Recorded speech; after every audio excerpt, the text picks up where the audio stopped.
अस्सलाम वालेकुम पंजाबियों की हाल है तकड़े हो गए सारे। सो ਤੁਹਾਡੇ ਨਾਲ ਦੋ ਗੱਲਾਂ ਕਰੂੰਗਾ ਅੱਜ ਜਾਂਗਲੀਆਂ ਦੀ ਤੇ ਪਨਾਈਆਂ ਦੀ। ਜਾਂਗਲੀ ਕੌਣ ਆਣਗੇ ਤੇ ਪਨਾਈ ਕੌਣ ਆਣਗੇ ਤੇ ਜਿਹੜੇ ਪਨਾਈ ਆਣਗੇ ਇਹਨਾਂ ਜਾਂਗਲੀਆਂ ਨੂੰ ਇਤਨਾ ਡਿਸਾਈਡ ਕੀਤਾ, ਇਤਨਾ ਮਤਲਬ ਕਿ ਨਾ ਆਪਦੇ ਆਪ ਨੂੰ ਇੱਕ ਸਟੈਂਡਰਡ ਸਮਝ ਲਿਆ, ਆਪਣੇ ਆਪ ਨੂੰ ਇੱਕ ਮਿਆਰੀ ਲਹਿਜਾ ਸਮਝ ਕੇ ਇਹਨਾਂ ਜਾਂਗਲੀ ਜਟਕੀ ਜਿਹੜੀ ਲਹਿਜਾ ਆਗਾ ਸਰਗੋਦੇ ਵਾਲਾ ਹੋਵੇ ਜਾਂ ਲਹਿਰਪੁਰ ਬੈਲਟ ਹੋਵੇ ਜਾਂ ਰਾਵੀ ਬੈਲਟ ਹੋਵੇ, ਇਹਨਾਂ ਨਾਨੂੰ ਕਦੀ ਮਤਲਬ ਕਿ ਇਹਨਾਂ ਪਿੰਡ ਪੱਲੂ ਸਮਝਿਆ, मतलब कि उन्होंने डिसाइड किया कि असं असल पंजाबी आएंगे तो मतलब कि दूसरे तरीके आएंगे। ये भी कंट्रोवर्सी चलती रही, नाल ये भी चलती रही, तुम जंगली हो गए असी पनाई आएंगे, कि तुम पनाई हो गए असी इतों तो पौंद वसनीक आएंगे, इंज मतलब कि ढेर सारा चलता है। पौंद जी गल है मैं तुहानूं दसना कि बहु और वेखो जिस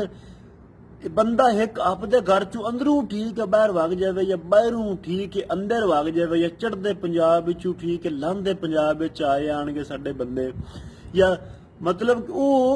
पनाही कोई ना हो एक पंजाब साडा घर आगा उतों चढ़दे चू ठीक है और लांदे च आगा एक गुठ तू ठीजे दूवी गुठ ते आके वस गया,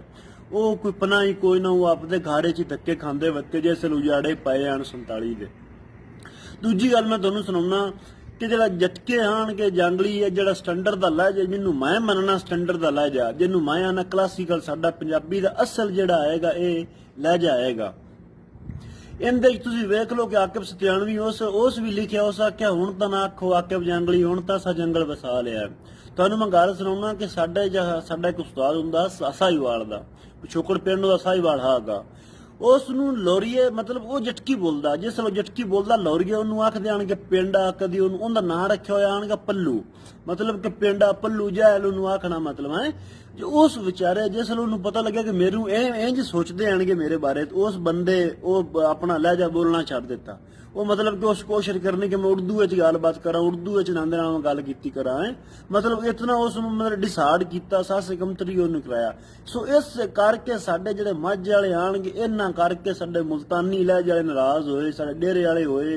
साडे मियां वाले होए, साडे होर बखर वाले कर लो या साडे होर जटके जितने भी आणगे या होर लहजे इन्हां डिसाइड किया। अज तुसीं वेख लो प्रोपोगंडे पंजाबी जुबान के खिलाफ होवन लग पाए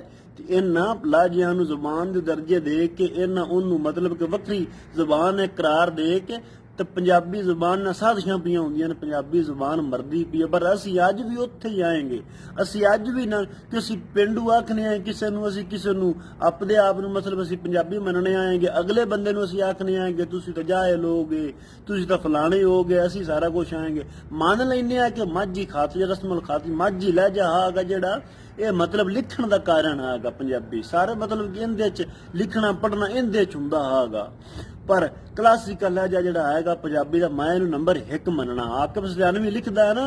कि असां रोग पराया पालिया साडी कई नहीं जाती नेक सानू उस भी आख्या जंगली असां जिस नूं दित्ती टेक ते जदों जटकी वसों जाग सी साडी जग ते वेखी ठाड़ साडे वैरी कमसन खौफ तू इंज बदले लईसन राठ जिवें मार मुराद दलैल दे लिया अहमद खान दा वैर इंज वज्जिया जट अंग्रेज नूं 1954 दित्ता पैर। सो जंगली ओ आणगे मुराद फतियाणे होरी ते रायामत का करैल ते मुरदाने ते जोईए ते वट्टू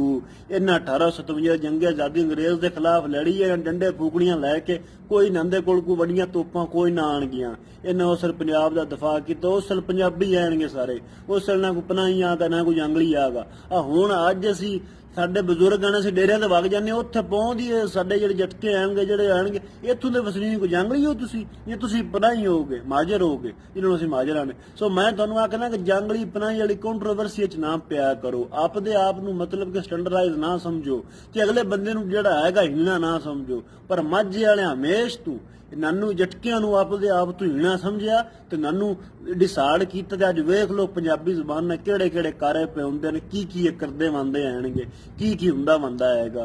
तो मैं तुहानूं आखना जंगली पनाही वाली कंट्रोवर्सी ना पाया करो। असीं पंजाबी आएंगे असीं होर कुछ भी ना असीं मल्तानी आएंगे ना असीं डेरे वाले आएंगे ना असीं कोई होर असीं पंजाबी आएंगे असीं पाकिस्तानी आएंगे। सो आपदे पंजाब नूं आपदे सूबे नूं आपदे घर नूं जिहड़ा बंदा प्यार करदा अपनी मां बोली नूं जिहड़ा बंदा प्यार करदा तरीक ਉਹਨੂੰ ਹਮੇਸ਼ ਯਾਦ ਰੱਖਦੀ ਹੈ, ਤਰੀਕਾਂ ਕਦੀ ਨਹੀਂ ਭੁੱਲੀਆਂ ਉਹਨਾਂ ਮੁਲਕਾਂ ਨੂੰ ਉਹਨਾਂ ਕੌਮਾਂ ਨੂੰ ਜਿਹੜੀਆਂ ਆਪਦੀ ਲਗਨ ਆਪਣੀ ਮਿੱਟੀ ਨਾਲ ਜੁੜਦੀਆਂ ਆਣਗੀਆਂ। ਪਰ ਸਾਡੇ ਹੋਰ ਬਿਮਾਰੀ ਹੈ ਕਿ ਸਾਨੂੰ ਆਪਦੇ ਆਪ ਨੂੰ ਜਿਹੜਾ ਹੈਗਾ ਨਾ ਹੀਰੋ ਬਣਾਉਣ ਦਾ ਬੜਾ ਚਾਅ ਬਣਦਾ ਹੈ। ਪਰ ਮੈਂ ਤੁਹਾਨੂੰ ਆਖਣਾ ਜੰਗਲੀਆਂ ਤੁਹਾਨੂੰ ਵੀ ਤੇ ਪਨਾਈਆਂ ਤੁਹਾਨੂੰ ਵੀ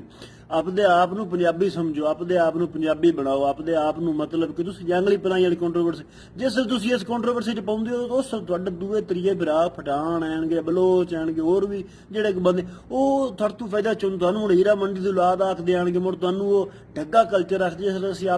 ਜਿਸ ਬੰਦੇ ਘਰ 'ਚ ਆਪਸ 'ਚ ਲੜਾਈ ਪਈ ਹੋਵੇ ਨਾ ਉਸ ਗਵਾਂਢੀ ਫਾਇਦਾ ਚਾਹ ਜਾਂਦੇ ਆਣਗੇ, ਉਹ ਬਾਹਰ ਉਮਰ ਸ਼ਰਾਰਤ ਕੋਈ ਨਾ ਕੋਈ ਛੱਡਦੇ ਨੇ ਵਿੱਚ। ਸੋ ਮੈਂ ਇਸ ਤੋਂ ਆਣਾ ਕਿ ਤੁਸੀਂ ਕੋਈ ਵੀ ਨਾ ਬਣੋ, ਪੰਜਾਬੀ ਬਣੋ, ਪੰਜਾਬ ਦੀ ਸੇਵਾ ਕਰੋ, ਪਾਕਿਸਤਾਨ ਦੀ ਸੇਵਾ ਕਰੋ, ਆਪਦੇ ਸੂਬੇ ਦੀ, ਆਪਦੇ ਮੁਲਕ ਦੀ ਸੇਵਾ ਕਰੋ। ਅਸੀਂ ਕਿਸੇ ਨੂੰ ਕੀ ਲੈਣਾ, ਚੰਗਾ ਭਰਾ ਅੱਲਾ ਦੇ ਵੱਲ ਤਾਂ ਜੰਗਲੀ